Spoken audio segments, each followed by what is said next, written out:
And we're going live, Betty. And we're live. Hey, good morning. 5 a.m. Mester Scrum Show. I hope you're doing well today. So, today I want to talk about growing meetings beyond. What's the beyond? And that's the mystery. We'll talk about beyond their capability. Beyond, it's like someone going to all-you-can-eat buffet and trying to eat more than their stomach really can do. So, anyway, we'll talk about that today as part of being practical and tactical, how you run your teams and your organization. So I'm Greg Mester, Scrum Master and Agile Coach, and we talk about Scrum and Agile in a practical and tactical way here on the 5 a.m. Mester Scrum Show. And we do this so you can bring value to your customer, not work crazy hours. And I really emphasize not work crazy hours because I want people to go home to their families, establish friends and family, meet with them, see them, enjoy some time, and have fun in the office and fun at home. So, what are we talking about today? So today, a lot of things about meetings, setting up some meetings, the classic scrums, PO syncs, status meetings, planning meetings, multi-period planning meetings. So, why do I bring this up? From a very practical and tactical way, I'm going to tell you, stop it. The Agile accountants are out there because they read some book somewhere in one of these frameworks that they should have Scrum meetings, have PO sync meetings and things like that. And there is value to it, not to check a box where the Agile accountants come in. Where I'm going to talk twofold. One, I'm going to talk about the value of these interaction meetings and how to do them, and also to things to watch out for. So I'm going to talk about things for watch out for first, maybe. Okay, we'll do that first. So what to watch out for. These meetings are designed to be small, brief meetings, just like a daily scrum. It should be less than 15 minutes. Talk about what's there. Plan if you need to meet with somebody to accomplish something, and then you schedule during the day to meet with your coworkers to accomplish or to get rid of blockers. That's the purpose, pure and simple.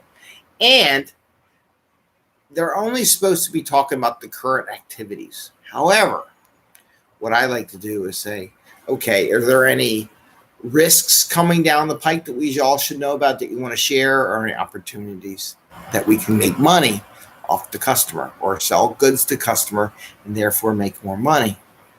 So I don't want to limit those two factors because those are important, because things come up that you can share in a group of your peers that could really bring value to the customer and bring value to the company and value to yourself, to be honest with you. So that is something that should be brought up. Now, why do I say what should be brought up? And then I'll come back to some of the details of how to run these meetings. What should be brought up, and what some people do, was plan for the next year during these meetings. The product owner syncs or Scrum of Scrums. Let's figure out what we're going to do for the next 3 months. I mean, no. Think about this. These meetings are supposed to be 15 minutes, maybe a half hour long. I like 15 minutes more than half hour, unless they're maybe a half hour towards a big quarterly planning session where things are getting tight and you should have a little bit more discussion time, which is a very good point. Where Agile should be flexible, but most of the time it's just 15-minute meetings. Maybe towards a bigger planning period, become a half hour. And why do I say this? We plan in a sprint. Like if you have a 1 month sprint, it's 8 hours, right? For sprint planning day. If you have a 2 week sprint, it's more like 4 hours of sprint planning day. So in a sprint planning session, we are planning for 2 weeks, 4 hours. Half hour, 3 months does not compute. It's not practical. It's not achievable. You'll never meet your agenda or your scope of your time box to cover something that's going to happen over 3 months. It's a physical impossibility. So why do so many people want to do that? Because they don't know what they're doing. And I just say that. I say that lovingly because they don't take the perspective. It's like, well, yeah, no, I can't. And when you start really learning about agendas and facilitating and how to keep that stuff time boxed and what you're really going to try to achieve, you realize what you can and cannot achieve. And this is what Agile, this is what Scrum trains your brain to do. It's like, no, I can't do it. I can just do one thing. I'm going to do the one thing, and that's all I'm going to do. But you can't talk about things that happen 3 months from now, because I'll be honest with you, you don't know what's going to happen 3 months from now. Some new radical technology coming in, competition's going to come in, especially as a product owner, a new service, someone release a new software, maybe there's a new iPhone release, maybe there's a new Samsung release that has new capability that you want to take advantage of. You don't really know, right? So you can't, to think you can do something in 15 or a half hour, a minute, talk about the next 3 months is not going to happen. So what do? These meetings are supposed to be happening, what's going on, like, depending on which meeting, Scrum Master, Scrum of Scrums, is really the current sprint existing. How does my team, and there are a couple of things you should look at. Look at dependencies and impediments. If you want, and I like this, one person told me the other day, no, I don't want to put like burn down charts and stuff, because you can spend all day talking about burn down chart. Maybe you just put your stats, like a pie chart or something that just says how the current look of all the stories in your sprint are. Why? Because one, it's 15 minutes to a half hour, right? And two, the object of the Scrum of Scrums is to remove blockers and impediments from the team so they can get their job done and be successful in the sprint. The whole goal of the organization should be there to help the team be successful in the sprint.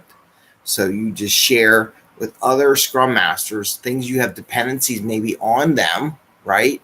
That says, hey, we have a dependency on this and that. And your team, are you going to get it done? Because we're going to need that. And I also like to look like one sprint ahead, okay? Where you say, hey, we're looking to work on this item in the next sprint. You all are supposed to finish this. Are you going to finish it because we're dependent upon you finishing that? Or do we need to break down the work further into the one segment that we need so we can get our job done? And that's one thing people don't do enough of. So when they have these dependencies, it's really important to break it down to exactly what you're dependent upon rather than a broad brush stroke. Because maybe they can get the one part that you need done and then work on the rest, and you don't care. But you just need to get the one part done. So you have to have the discussion. So that's Scrum of Scrums, dependencies, impediments. Now, the other thing which I like about Scrum at Scale, right? Jeff Sutherland's program he came up with, is the idea of an executive action team. There are when there are times when teams can't solve a problem on their own. They need some muscle behind what they need to get fixed. And that's where the executives sit on these Scrum of Scrums to help make that happen. They shouldn't turn it back on them, by the way. They're not back onto the Scrum Masters. The executives should be strong enough to take that action to go see if they can fix it for the teams. They need to take that off the plate of the Scrum Masters. Otherwise, they would have solved the problem. See, this is what people don't get. They would have solved it already, right? The reason why they're bringing it and they don't have it solved yet is because they need help. And it's just what it is. And some people, well, why can't they solve it themselves? They would have done it. Maybe you can coach them on how to solve it better if you want to spend the time coaching it, or you can help solve the problem. So that's Scrum of Scrums, right? So bringing issues, impediments, blockers, things like that. And it's usually within the sprint, maybe a sprint ahead, maybe. Not much more than that. PO6. What about PO6? PO6, product owner syncs, right? Very similar to Scrum of Scrums. More about, if I want to do this job, when you plan your backlogs, it's to help you plan your backlogs, right? Maybe put some ideas out in the future where you're looking to go to share, hey, I'm going to need this from your group in this sprint so I can do this in this sprint. And I just want to let you know that's what we're looking to do. Do you have any problems? Right? So it's not much impediments. It could be, I'm waiting for something from someone. I need to hire a person to go over and talk to that manager and says, I need to know what your schedule is or when you're going to deliver this product so I can incorporate it in what I want to do. So you have that capability. So this is a discussion between people that are connected, right? And that have dependencies upon each other. Now, one thing also, part of both of them, keep these sprints small, is when it gets into a bigger conversation, other than acknowledging or whatever, part of the conversation, okay, let's meet later today or tomorrow or whatever the schedule is, and let's talk about the subject, the two of us, and plan out and get down into the smaller components of the dependency and break that dependency down into smaller components. This is what people don't do. They think big, broad, and they say, no, break it down, find out how we link so that we can be more assured that we're going to get what we need, right? So that I wanted to share with you all. And please don't make these meetings into status briefs. So many people, well, how'd you do? Nobody else freaking cares what anybody else did in their sprint. In fact, I want to kick your ass, right? I want to blow you away. I want my team to be so much better than your team and produce so much better work and value for the customer. I really don't care what you do. Yeah, we care as a whole, but we all want to look good. I mean, it's just truth, right? I'm not making. If you were to deny that, I said you are lying, right? People go, you're lying, Greg. No, I mean, we all want to do better than everybody else. We want everyone to do well, but we also want to shine a little bit. I mean, it's the nature of the beast, right? And you can't tell me it's not, because it really is. Everybody does that, no matter who they are. They want to look good. They want to perform well in one of their areas. So just remember, don't grow into a status brief. Keep it down to 15 minutes, maybe 30 minutes, depending where you are and what the discussions are and everything like that. And keep it to how it relates into that group and identify impediments that you be able to get your job done so the team can perform. That's what I want to add about that. Just be careful of growing these meetings beyond their capability. Remember, current period, 15 minutes. Don't go crazy and say, let's plan for the next 3 quarters or the next year during it. No, it's dragging some up. I must say this one last thing. Meetings for meeting's sake. Hate them like a passion, right? People who say, we're going to take this and we're going to spend a half hour every week planning out what we want to do for the next year.